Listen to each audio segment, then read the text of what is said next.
The forest transformed as winter gave way to spring. The once quiet woods now alive with the sounds of water rushing from the melting snow, the calls of birds returning to nest, and the buds of new leaves unfolding in the canopy above. For Koda, the season always felt like a time of renewal, a chance for the forest and its inhabitants to heal and grow after the hardships of winter. But this year, something was different. There was a tension in the air, an ever-present unease that overshadowed the usual joy of spring. Humans had begun to trickle back into the forest, their voices carrying through the trees as they followed the well-worn trails. In past years, the clans would be cautious, observing the humans from afar and avoiding their paths. But this year, they had a greater threat to worry about: Adanowa.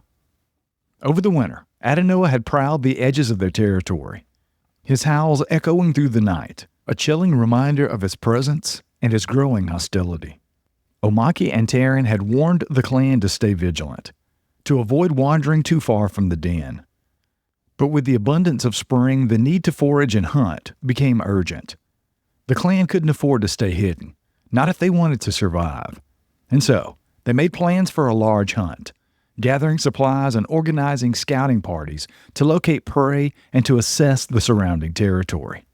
One morning, Taron set out to scout the nearby valley, a lowland area where deer often gathered in the spring. His task was to locate the herd and determine the safest route for the clan to take to begin the hunt. Taron was experienced, his every step careful and measured, his senses attuned to the sounds and scents of the forest. He moved through the trees with practiced ease, his eyes scanning the ground for tracks, his ears alert for any signs of movement. But as he reached the edge of the valley, a faint, familiar scent reached his nostrils. Adanowa. Taron froze, his muscles tensed as he scanned the trees, his eyes narrowing as he searched for any sign of the rogue Sasquatch. He knew that Adanowa had grown bolder over the winter, his presence an ever-looming threat. But Taron had hoped that the rogue would keep his distance, that the harshness of winter may have weakened him, forced him to retreat deeper into the wilderness. Yet, here he was, lurking on the edge of their territory, his scent unmistakable. A low growl echoed through the trees, and Taron turned, and he spotted a massive, shadowy figure moving towards him. Adanowa stepped into the clearing, his form towering and imposing, his eyes gleaming with malice. His hair was matted and streaked with scars, his posture radiating hostility and unsettling calm. Taron, Adanowa sneered, his voice a low, guttural rumble. I've been watching you and your clan. So careful, so cautious. Yet here you are, alone. Taron stood his ground, his gaze steady, his expression unreadable. This territory is not yours, Adanowa. We have kept to our land, respected the boundaries. You have no reason to be here. Adanowa let out a dark chuckle, his eyes glinting with malice. Respect, boundaries, those mean nothing to me, old one. You should have learned that by now. He took a step forward, his massive form looming over Taron. I am not bound by your clan's rules. I am free, and I take what I want. Taron felt an urge of anger, but he kept his voice calm. You are alone because you choose to be, Adanowa. But that does not give you the right to harm others. Adanowa's expression darkened, his muscles tensing as he prepared to strike. Others, he spat. You think that your clan is safe from me? You think that your borders protect you? I am not some creature to be contained, Taron. I am a force of this forest, and I will take from it as I please. Before Taron could respond, Adanowa lunged, his claws slashing through the air with deadly precision. Taron barely had time to react, raising his arms to deflect the blow, but the force of Adanowa's attack sent him stumbling backwards, his balance faltering, and he struggled to regain his footing. The two titans clashed, their roars echoing through the trees as they grappled, each one fighting for dominance.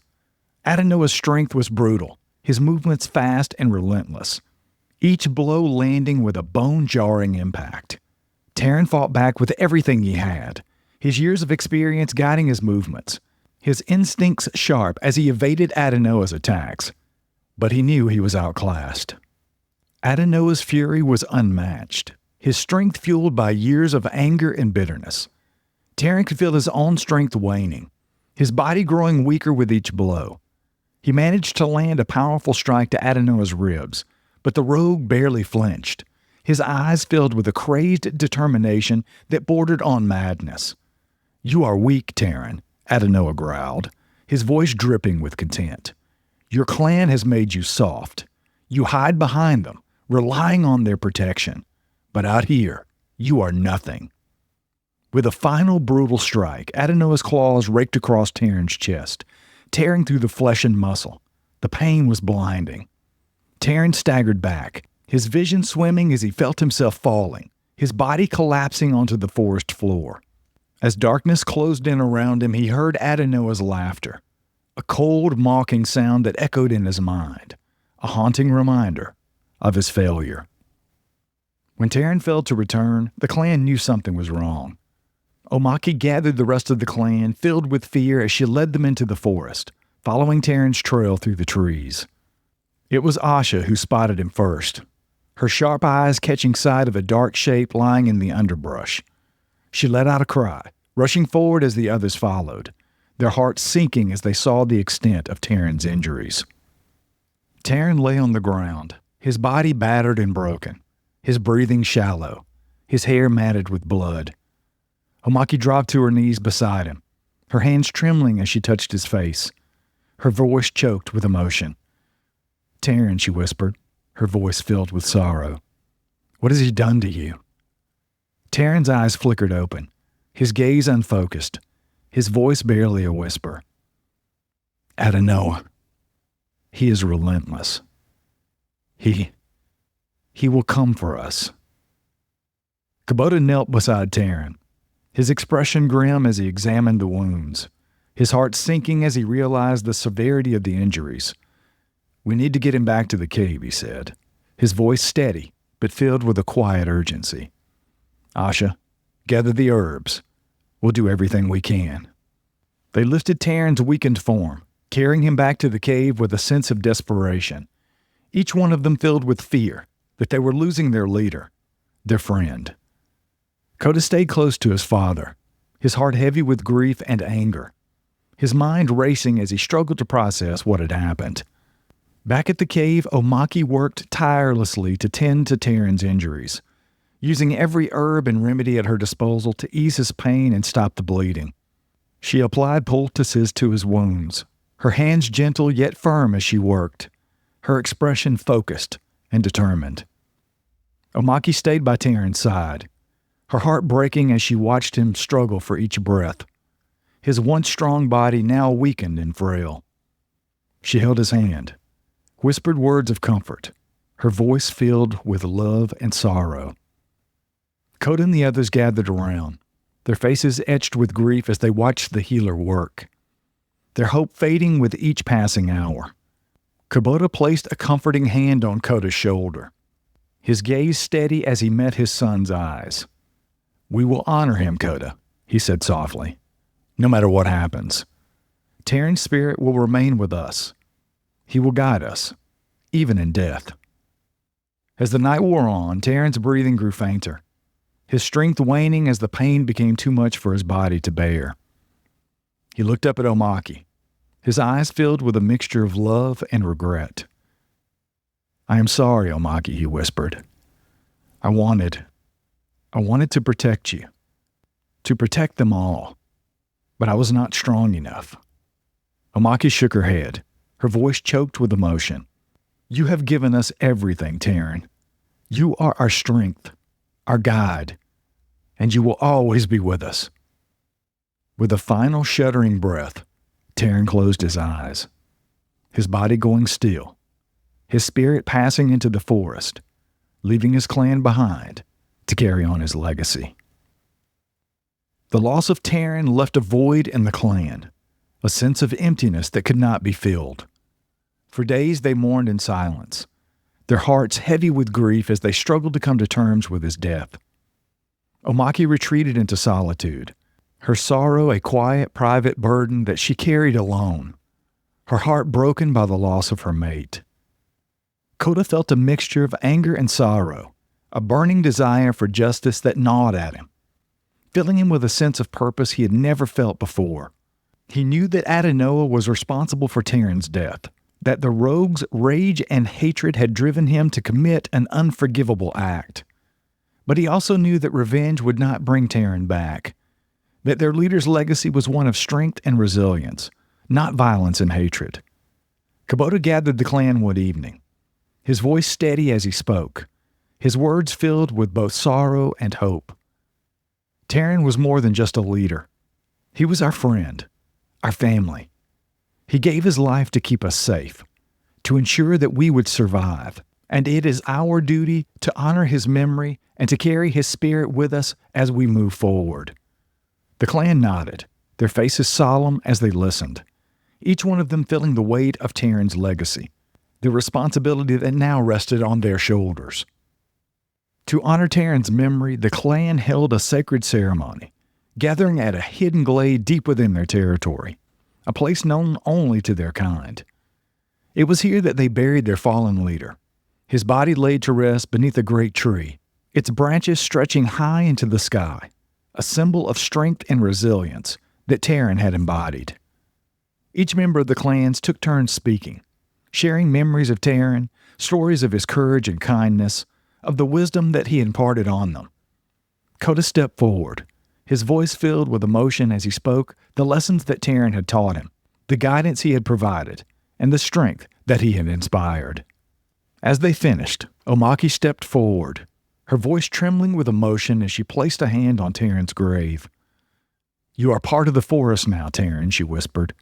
"Your spirit will live on in the trees, the rivers, and the land that you loved, and we will carry you with us always." The clan stood in silence, their heads bowed in respect as they paid their final respects, each one of them feeling the weight of Terran's presence, a spirit that would guide them, even in death. Micah had always been close to her father, her quiet nature a reflection of his own calm wisdom. She spent her days wandering the paths her father had walked, retracing his steps, listening to the sounds of the forest that he had loved so deeply. She found solace in the places that they had shared, each tree and a riverbank a reminder of his presence, a way to keep him close, even as the reality of his absence settled over her. Micah often sat by the river at dusk, her gaze distant, her thoughts filled with memories of Terran's gentle guidance, his steady voice as he taught her to track and hunt, to respect the life of the forest. She whispered to the trees, her voice a quiet prayer, hoping that her father's spirit would hear her, that he would know how much she missed him, how deeply she felt his absence. Rayla, on the other hand, was filled with confusion and a sense of abandonment that she could not put into words. At only 10 years old, she struggled to understand the concept of death, the finality of it, the idea that her father would never return. She clung to her mother, seeking comfort in her presence, her mind unable to comprehend why her father had left them. In the evenings, Rayla would sit around, her eyes searching the shadows as if she were expecting her father to reappear, to reassure her that everything would be all right. She asked questions that Omaki found difficult to answer, her innocence a painful reminder of the life that Terran had been robbed of, the future he would never see. "I miss him, Mother," Rayla whispered one night, her voice filled with a quiet sadness that broke Omaki's heart. "When will he come back?" Omaki held her close, her heart aching as she struggled to find the words. "He is with us, Rayla," she said softly. "He is a part of the forest now, watching over us, guiding us. He will always be with you, even if you cannot see him." Paka mourned in silence, his grief hidden beneath a mask of strength and resolve. He had always admired his father, his heart filled with a fierce loyalty that drove him to prove himself, to live up to the standards that he had set. But now, that loyalty had transformed into a need for revenge, a desire to protect his family in the way that his father had. Paka often practiced his tracking skills, honing his abilities with determination that bordered on an obsession. He spent hours each day following trails, learning the patterns of the forest, preparing himself for the day that he would face Adanowa, when he would have the chance to honor his father's memory by protecting those that he had loved. Each of Taron's children carried their grief in their own way, their lives forever changed by the loss of their father. And as they navigated the darkness of their mourning, they found strength in each other, a bond that would guide them through the challenges that lay ahead. The ceremony ended as the sun began to set, casting a warm golden light over the glade. The clan returned to their den, their hearts heavy, yet filled with a renewed sense of purpose. They knew that they would have to face challenges that lay ahead, that the forest would test them in ways that they could not yet imagine. But they also knew that they were not alone, that Taron's spirit would watch over them, guiding them as they carried on his legacy, a legacy of strength, unity, and love. Far from the cave of their clan, Erek and Varo had spent the last several months exploring and learning from neighboring clans, immersing themselves in the varied lives and customs of their kind across the peninsula. It was a journey Taron had encouraged them to take, a way to broaden their understanding, deepen their skills, and learn the ways of different clans. But one night as they sat around with the members of the Red Valley clan, a distant yet familiar call echoed through the trees, a low, mournful sound that tugged at their hearts, stirring a sense of urgency and dread. It was Omaki's call, a call they recognized instantly, filled with pain and grief that transcended words. Without hesitation, Erek and Varo left the other clans, driven by an unspoken understanding that something terrible had happened. They moved quickly, their hearts heavy with a mixture of fear and determination, their minds racing with questions they dared not speak. When they arrived at the clan's cave days later, they were met by silence. The usual sounds of laughter and conversation were absent, replaced by a somber stillness that sent a chill through them. Omaki was waiting for them at the edge of the clearing, her face lined with sorrow, her eyes filled with unshed tears. Erek and Varo approached her, their expressions tense, their bodies braced for the worst. "Mother," Erek said, his voice barely above a whisper. "What happened?"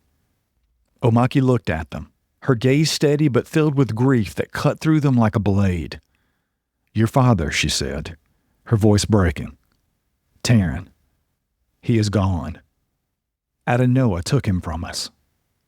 The weight of her words hit like a storm, and for a moment neither of them could speak. Erek clenched his fists, his body trembling with rage, while Varro's face twisted in pain, his eyes filling with tears. The loss of their father, the pillar of their family, the leader they had looked up to their entire lives, was an unimaginable blow. Erek took a step forward, his voice shaking with anger. "Where is he? Where is Adanowa? I will end him for what he's done." Omaki reached out, placing a hand on Erik's shoulder, her touch grounding him, calming the storm that raged within him. "Adanowa will face justice," she said softly. "But we must not act out of anger alone. Revenge will not bring your father back." But Erik's mind was consumed by the image of his father, lying wounded and helpless in the forest, betrayed by the very creature that he had tried to protect his family from. He could feel the anger boiling within him, a need for retribution that would not be silenced. Varro stood beside him, his expression mirroring his brother's, a fierce determination settling in over him as he looked towards the forest, his mind filled with thoughts of vengeance. "Adanowa will pay for this," Varro said quietly, his voice filled with a cold resolve. "He will pay for what he's done to our family." Erek and Varro wrestled with their rage. As the weeks passed, their anger only grew, their desire for revenge consuming them, driving them to seek out Adanowa, to confront him and end the threat that he posed to their family. They spent hours training, honing their skills, preparing themselves for the battle that they knew was inevitable. Erek took to the forest with a vengeance, tracking every scent, every movement, determined to find any sign of the rogue. He practiced his fighting skills, his muscles hardening as he pushed himself to his limits, his mind focused on a single goal. Varro, equally driven, used his agility and speed to his advantage. perfecting his ability to move through the forest without a sound, to blend into the shadows, to become a ghost in the trees. He knew that Adanowa was a formidable opponent, that the rogue's strength and cunning would make him a deadly adversary. But he was prepared to face him, to avenge his father's death, no matter the cost. Together, Erek and Varo planned their approach, each of them contributing their unique skills to the hunt. Erik's strength and endurance would allow him to confront Adanowa head-on, while Varro's speed and stealth would give them the advantage of surprise, the element of unpredictability that could turn the tide in their favor. Omaki watched her sons with a mixture of pride and sorrow, her heart torn between her desire to protect them and her understanding of their need for justice. She knew that Taron's death had changed them, had forced them to confront the darker aspects of their nature, the anger and the pain that simmered beneath the surface. But she also knew that revenge would not heal their wounds, that it would not bring Taron back or erase the loss they had suffered. And so, she tried to temper their rage, to remind them of the values their father had instilled in them, the importance of balance, of respect for the life of the forest. Adanowa is a creature of rage, she said to them one evening, her voice calm but filled with a quiet strength. He is driven by hatred and by a desire to destroy. But you are not like him. You are your father's sons, guided by honor, by love for your family. Do not let this darkness consume you. Erek and Varo listened, their expressions thoughtful, their minds filled with a turmoil they could not easily resolve. They understood their mother's words, but their need for justice, for retribution, was a fire that burned within them, a force they could not ignore. So, with Omaki's blessing, they prepared to confront Adanowa, to seek out the rogue and put an end to his reign of terror. They knew that the journey would be dangerous, that the fight would test them in ways that they could not yet imagine. But they were ready, their hearts filled with a determination that could not be shaken. In the days leading up to their departure, the clan rallied around Erik and Varo, offering them their support, their skills, their wisdom. Kubota took them aside, his voice steady as he imparted the knowledge he had gained from his own battles, his experience a valuable asset to the fight that lay ahead.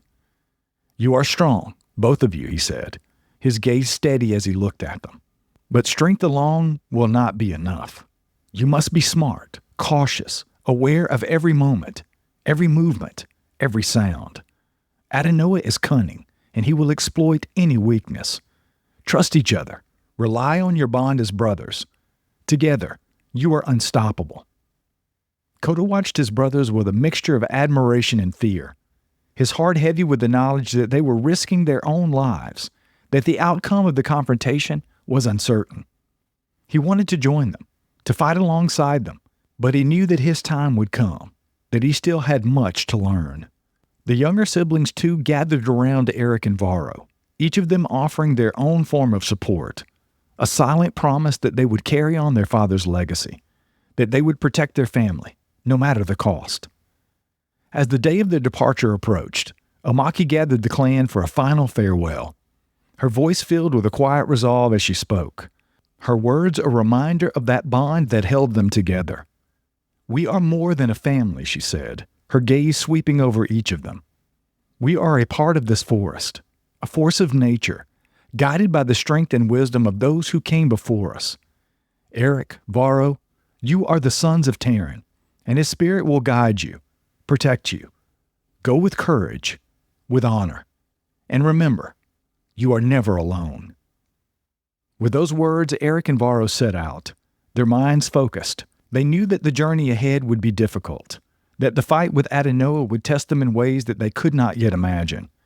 But they were ready, their bonds as brothers, as sons of Taron, a force that would drive them forward, a light in the darkness of their grief.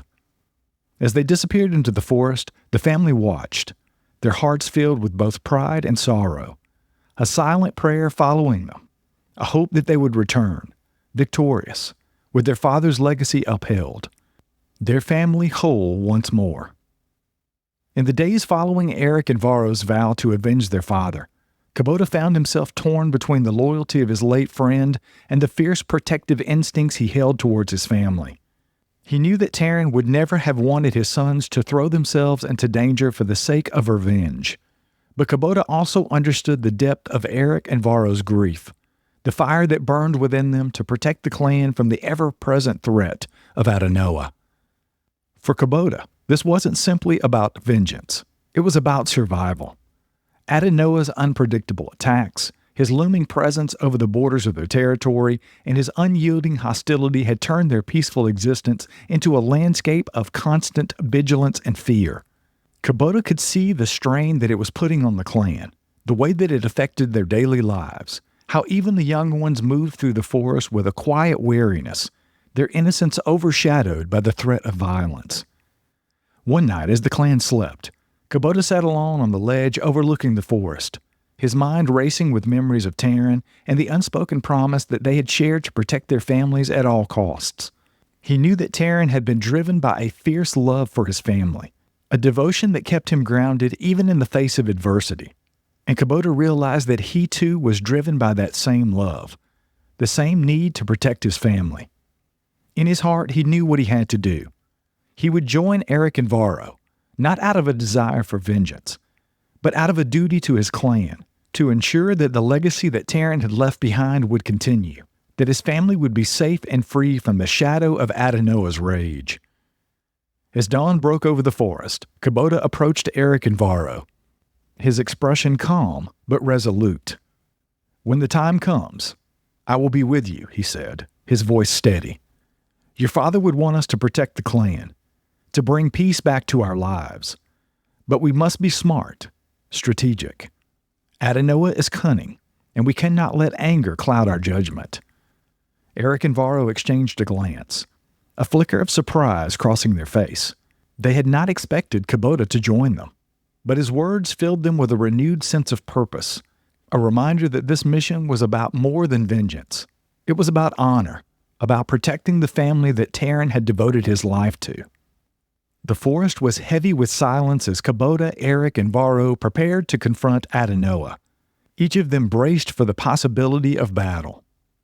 They had spent days planning every step, every movement, each of them resolved to bring an end to the threat Adanowa posed to their family. But as they made their way deeper into the woods, an unspoken question lingered between them. Was vengeance truly what Taron would have wanted? Would the spirit of their father, a leader who had valued peace and unity above all else, have wanted his sons to carry on his legacy with violence? Kubota, aware of the turmoil in Erek and Varo, paused, his voice low and thoughtful. "Your father sought peace wherever he could, even in times of great conflict. Taron always believed that there was a way forward without bloodshed. If there's a chance to end this without taking his life, I think he would have wanted us to consider it." Erek and Varo exchanged a look as they absorbed Kubota's words. Both of them carried a deep-seated anger towards Adanowa, a rage that had driven them to seek revenge. But they also knew that their father had been a creature of compassion and understanding, a leader who had guided his family with wisdom and restraint. After a long silence, Varro nodded, his voice soft but resolute. "Then we will do this for him. We will give Adanowa a choice, a chance to end this." Kabota nodded as he watched the two brothers come to an agreement, their commitment to honoring their father's legacy outweighing their desire for revenge. Together, they began to vocalize, sending a series of deep, resonant calls through the forest, a summons that would draw Adanowa to them. They waited in silence, the forest around them alive with tension as they listened for any sign of Adanowa's approach. Their calls echoed through the trees, a sound both challenging and beckoning, a message that could not be ignored. After a few tense moments, a low growl reached their ears, a sound filled with hostility and anger. Adanowa stepped into the clearing, his massive form casting a long shadow as he approached, his eyes gleaming with malice. "Kabota," he sneered, his voice dripping with contempt. "You think you can summon me like a creature to be tamed? I am no servant, no follower. I am a force unto myself." Kubota held his ground, his voice calm but firm. We called you here to give you a choice, Adanowa. This can end peacefully without bloodshed. We are going to give you the chance to walk away. Adanowa let out a harsh laugh, his expression twisted with scorn. Peace? There's no peace in the forest, Kabota. There is only power, only the strong and the weak, and I do not answer to the weak. With a roar, Adanowa lunged, his massive body hurtling towards them with a force that shook the ground. Kabota, Erek, and Varro moved in unison, their years of training and experience guiding their actions as they dodged his attack, each of them focused and precise. Adanowa fought with a brutal strength, his movements wild and relentless, each blow landing with a bone-jarring impact. But Kabota and the brothers held their ground, working together to evade his attacks, wearing him down with every pass. They struck in coordinated movements, targeting his flanks, his legs, each blow weakening his resolve, forcing him to expend more and more energy. As the battle wore on, Adanowa's movements grew slower. His breath labored, his body marked by the strain of the confrontation. He was powerful, but he was alone, and the unity of Kubota, Erek, and Varo gave them an advantage he could not overcome. In a final desperate attempt, Adanowa lunged at Kubota, his claws outstretched, his face twisted with anger. But Kubota sidestepped the attack, his movements calm and controlled, his eyes filled with a quiet determination.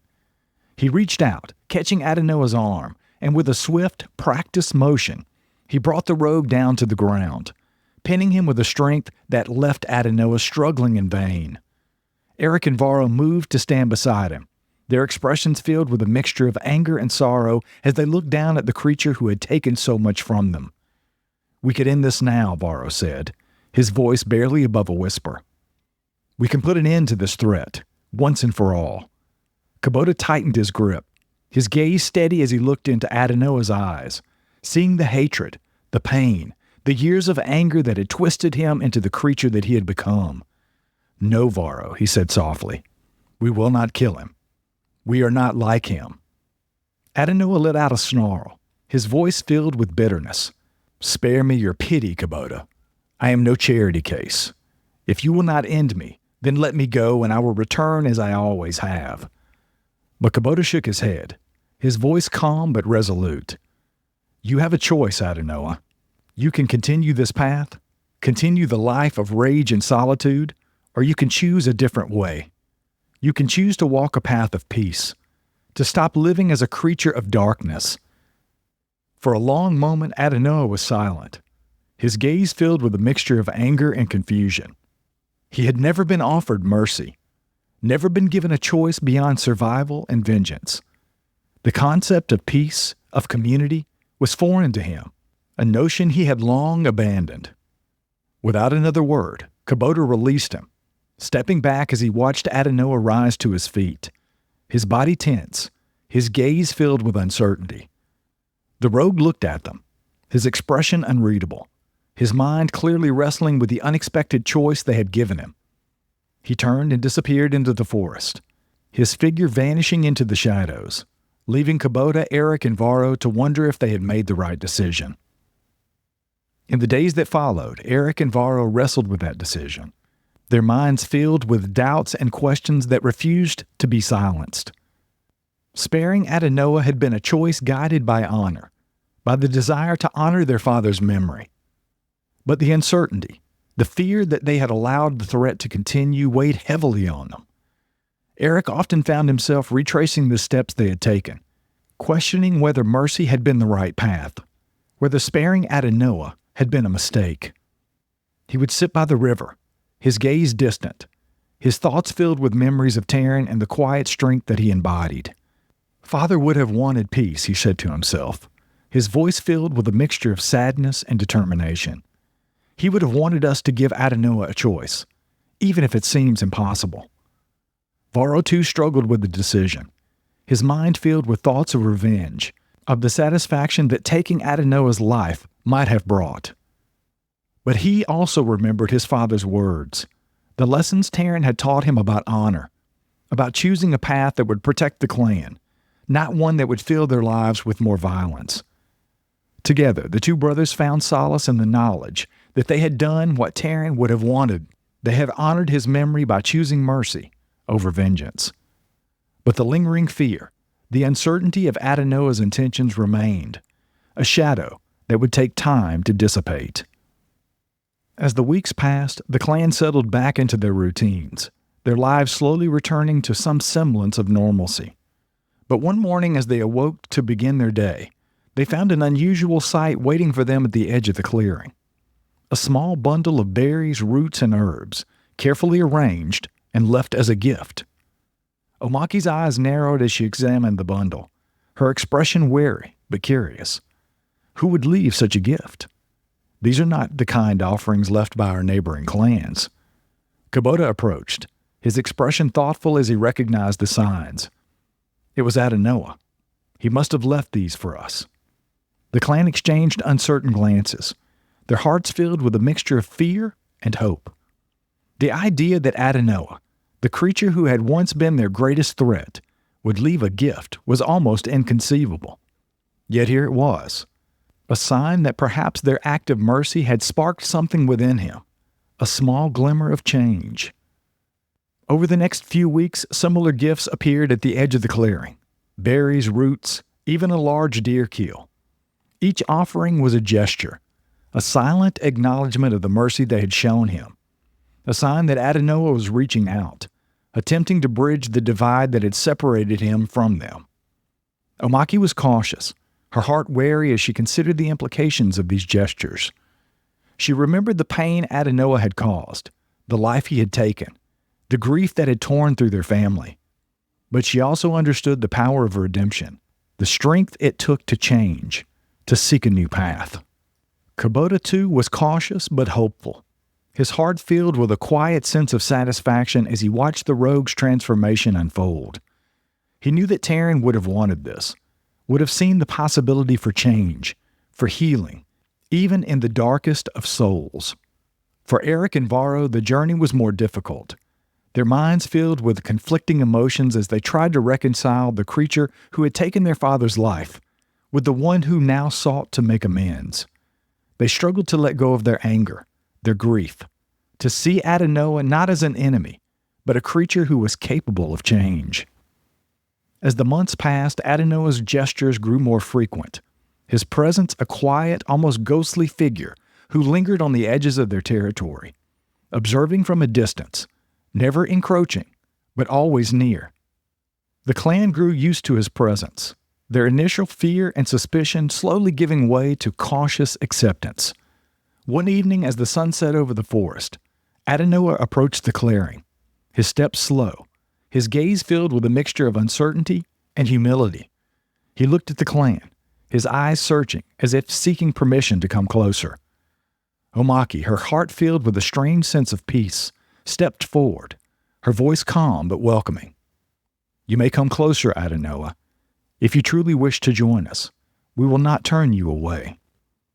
He hesitated, his expression unreadable, his mind clearly grappling with the weight of her words. But after a long silence, he nodded, his gaze filled with a mixture of gratitude and relief as he took a tentative step forward, his form blending with the shadows as he joined the clan. In the days that followed, Adanowa slowly integrated into their lives, his presence a quiet but steady reminder of the power of forgiveness, of the strength that it took to change. The clan watched him with a mixture of caution and curiosity, their hearts filled with the hope that perhaps, after all they had endured, there was a path to peace. Erek and Varo, still grappling with their own grief, found solace in the knowledge that they had honored their father's legacy, and that they had chosen a path of mercy, a path that would bring healing rather than more pain. And as the forest blossomed with new life, as the trees filled with the sounds of spring, the clan found peace in the unity they had forged, in the knowledge that they had given even the darkest soul a chance to find redemption, that they had chosen a path that would carry them forward, bound not by anger, but by love, by forgiveness, by the unbreakable bond that held them together, a family that would endure, a family that would thrive.